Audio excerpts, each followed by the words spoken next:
वकीलों के साथ लगातार चलता आ रहा है। ये जब तक इनके खिलाफ कार्रवाई नहीं होगी तो हमारा प्रोटेस्ट वकील साथियों का जारी रहेगा, इसीलिए जल्दी से जल्दी कार्रवाई होनी चाहिए। ठीक है। पुलिस वालों की बिल्कुल गलत बात है। गाड़ी तोड़ना, बच्चे को डंडे मारना, ये कोई तरीका नहीं है। कल की हमने दरखास्त दी हुई है, हमारे उस दरखास्त के ऊपर अभी तक कोई संज्ञान नहीं लिया गया। उनके सबके नाम उजागर करें, कौन कौन वो लोग थे, और उनके नाम उजागर करने के बाद उनके खिलाफ FIR करें और उनको अरेस्ट करें। और मैं अपने बार के सभी सदस्यों से एक रिक्वेस्ट और करना चाहता हूं, जब उनके नाम सामने आ जाएं तो कोई वकील साहब उनको अपने यहाँ बिठाने की और वो हिमाकत ना करे। ये भी हमारी बार को फैसला लेना चाहिए और उनकी तरफ से कोई वकील पैरवी ना करे इस केस के लिए।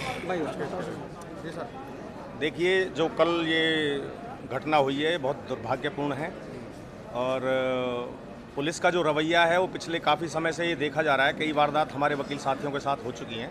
पिछले 1 साल में ये पहली घटना नहीं है, इससे पहले भी कई बार हो चुकी हैं और उनकी समझ में नहीं आ रही है। जबकि इससे पहले जो इनका रवैया होता था उसके बाद में काफ़ी समय तक मतलब जो ना वकीलों के साथ में इस तरह की हरकतें नहीं करते थे। अब इससे ऐसा प्रतीत होता है कि ये जानबूझकर जब इनको आइडेंटिफाई हो जाता है, हमारा तो एक बात कहना है कि कोई सस्पिशियस है तो ठीक है, उसके अगेंस्ट तुम कोई भी किसी भी तरह का भी एक्ट कर रहे हो। लेकिन मानो कोई वकील अपने आप को ये बोलता है कि मैं वकील हूँ और या मैं वकील का बेटा हूँ या मैं वकील का ऐसे हूँ, तो वो आइडेंटिफाई हो गया ना, फिर वो सस्पिशियस कहाँ रहा। तो उसके साथ में इस तरह का एक्ट तो बहुत दुर्भाग्यपूर्ण नहीं है। आप बताइए आम जनता के साथ क्या करते होंगे जब एक रिकॉग्नाइज आदमी जो मौजूद आदमी होता है और वो कोई एक्ट कोई बुरा नहीं कर रहा, उसने कोई किसी तरह का कोई एक्ट करके आ रखा हो, किसी को मार के भाग रहा हो, कुछ और तस्करी कर रहा हो, कुछ और कर रहा हो, अरे स्टिकर लगा हुआ है गाड़ी पे तो आप देखो ना, आप उसको रोको। आप देखिए, आप जो वीडियो में आप दिख रहे हैं, आप जो गाड़ी दिख रही है वो ऐसा नहीं है कि उन्होंने एक करके रोकने की कोशिश की है।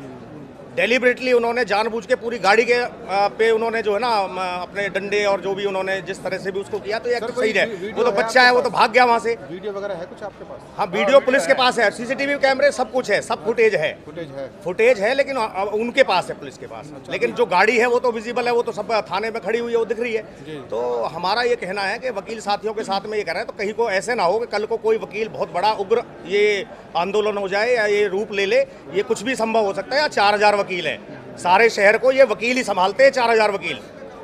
सर, ये हड़ताल कब तक रहेगी फिर? हड़ताल जब तक रहेगी जब तक हमारी बार का फैसला नहीं होगा। हमारी बार का जो रिप्रेजेंटेटिव हैं, जब उनके पास किसी भी तरह की कोई संतोषजनक कोई कार्रवाई पुलिस के द्वारा की हुई आ जाएगी और जब सब साथियों की मीटिंग होगी, बार के प्रधान जी और बार के सेक्रेटरी। देखिए, कल शाम को हमारे जनरल सेक्रेटरी है टीका डागर, इनका बेटा है, वो बल्लभगढ़ से जा रहा था किसी काम से।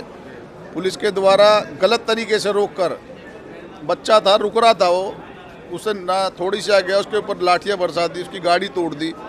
और मतलब उसने ऐसा कुछ नहीं किया जिसकी वजह से उसकी पूरी गाड़ी तोड़ दी। और वो इतना घबरा गया बच्चा कि अगर वो घबराहट में गाड़ी कहीं मार भी सकता था, कुछ और भी गलत हो सकता था।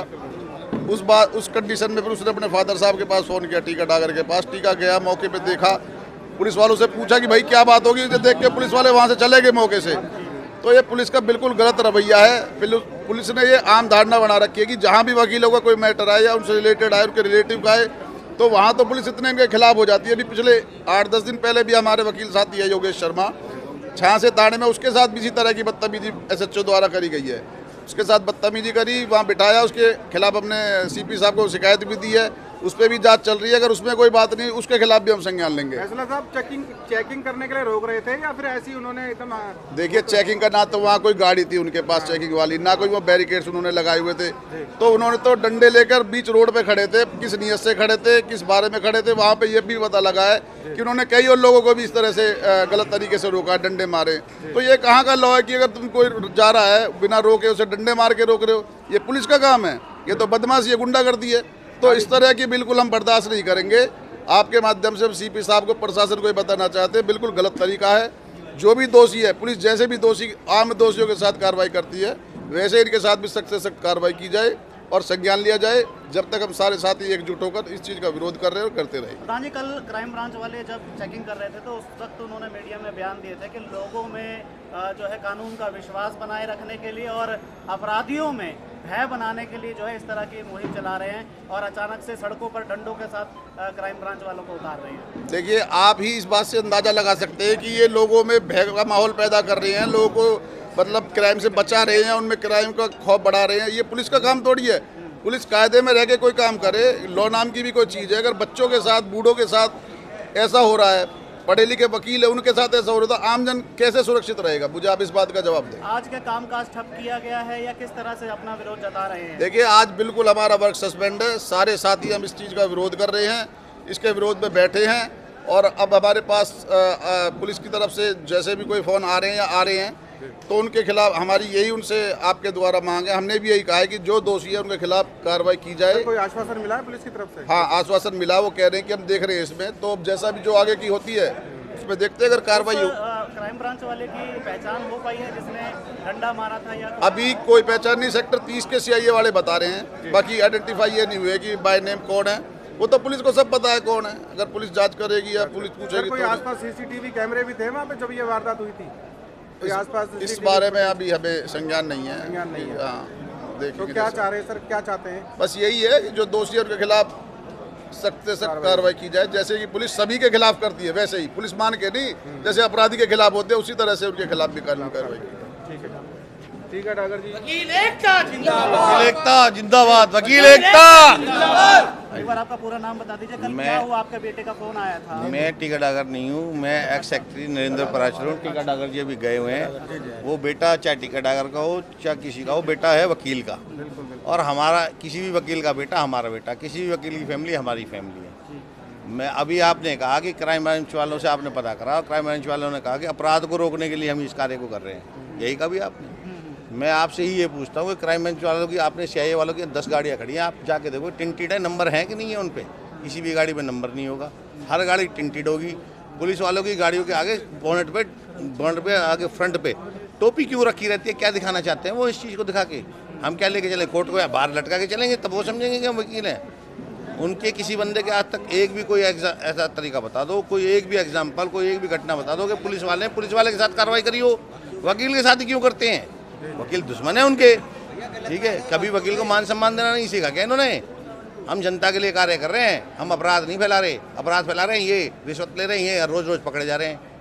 देख रहे हैं आप, रोज सरकारी अधिकारी रोज पकड़े जा रहे हैं, ठीक है? जब तक तो इन पुलिस वालों के खिलाफ मुकदमा दर्ज नहीं होगा, हमारी हड़ताल जारी रहेगी। हमारी जो छोटी सी बात है वो ये है कि जिस तरीके से उन्होंने, भाई अगर उन्हें गुंडागर्दी करनी है तो गुंडागर्दी की बताओ, फिर गुंडागर्दी से उनका इलाज करेंगे, ठीक है? वकील कम नहीं खाते, ऐसी आदमी वो, 2 हाथ उनके 2 हाथ हमारे।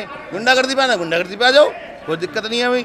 लेकिन कानूनी तरीके से चलना, तो भैया उनके खिलाफ कार्रवाई करो। कानूनी कौन सा लॉ कहता है कि डंडे बरसाएंगे? है किसी लॉ में ऐसा प्रावधान? चलो मैं कह रहा हूँ मेरी गाड़ी है, मैं भाग रहा हूँ, अरे चालान काट दो। आज तो डंडा, कल पिस्टल होती, गोली मारते मेरे में। गोली मारने का प्रावधान है क्या? तो भाई इसलिए हमारी सिर्फ पुलिस प्रशासन, सीपी साहब से और अपने डीजे साहब से ये निवेदन है, हाथ जोड़ के निवेदन है कि उनके खिलाफ कानूनी कार्रवाई की जाए, उन पर मुकदमा दर्ज कराया। जब तक मुकदमा दर्ज नहीं होगा हमारी हड़ताल ऐसी चलती है। जी क्या कह रहे थे जी? मेरा कहना ये है कि इन पुलिस वालों के खिलाफ जिस तरह से हमारे भाई की गाड़ी को तोड़ा गया है, उनके बेटे के साथ बदतमीजी करी है, इनके खिलाफ मुकदमा दर्ज हो, मुकदमा दर्ज करके इन्हें कोर्ट में पेश किया जाए। वरना अगर ये एक्शन नहीं लिया पुलिस के खिलाफ तो इनकी गाड़ियां कोर्ट परमिशन में आती हैं। जो हमारे भाई की गाड़ी के साथ किया और उसके बेटे के साथ किया, वो हाल इनकी गाड़ियों के साथ और इनके साथ किया जाएगा। ये पुलिस प्रशासन को हम आगे करना चाह रहे हैं अभी और हड़ताल जारी रहेगी। एक मिनट को, एक कोर्ट प्रशासन में इनकी पुलिस वालों की गाड़ियाँ खड़ी हैं, मैं 2 गाड़ियों को जाके पंचर कर देता हूँ, अभी मुकदमा दर्ज हो जाएगा। 2 शीशा तोड़ देता हूँ, अभी आइए प्रधान जी आइए। टाइम ही नहीं लगना वहाँ पे हमारे खिलाफ कार्रवाई हो जाएगी। हमारे खिलाफ 2 मिनट, रुकना यार 2 मिनट, हमारे साथ 2 मिनट में कार्रवाई हो जाएगी, ठीक है? मैं एक गाड़ी का शीशा फोड़ देता हूँ किसी का भी, अगर शर्तें लगा लो कि मेरे पे कार्रवाई ना हो तो अब क्यों देरी हो रही है? अब देरी क्यों हो रही है? हमारा रीजन ये है कि अब देरी क्यों हो रही है? कानून सबके लिए बराबर है, सबका साथ सबका विकास है, प्रधानमंत्री जी कहते हैं सब एक साथ है। तो भैया कार्रवाई करो, हमें क्या, देखो हमारे तो पेट पे लात लग रही है, हम स्ट्राइक पे बैठे हुए हैं, 2000, 4000, 5000 कुछ तो कमा के ले जाते हैं, यहाँ बैठे फक्कड़ों से सरकार तनख्वाह दे रही है, तनख्वाह भी हमारी मेहनत से दे रही है, और हम ही पिटे यार, इससे बढ़िया न्याय क्या होगा? भैया हमारा तो निवेदन यही है आपके, उनके साथ कार्रवाई करो। जय हिंद।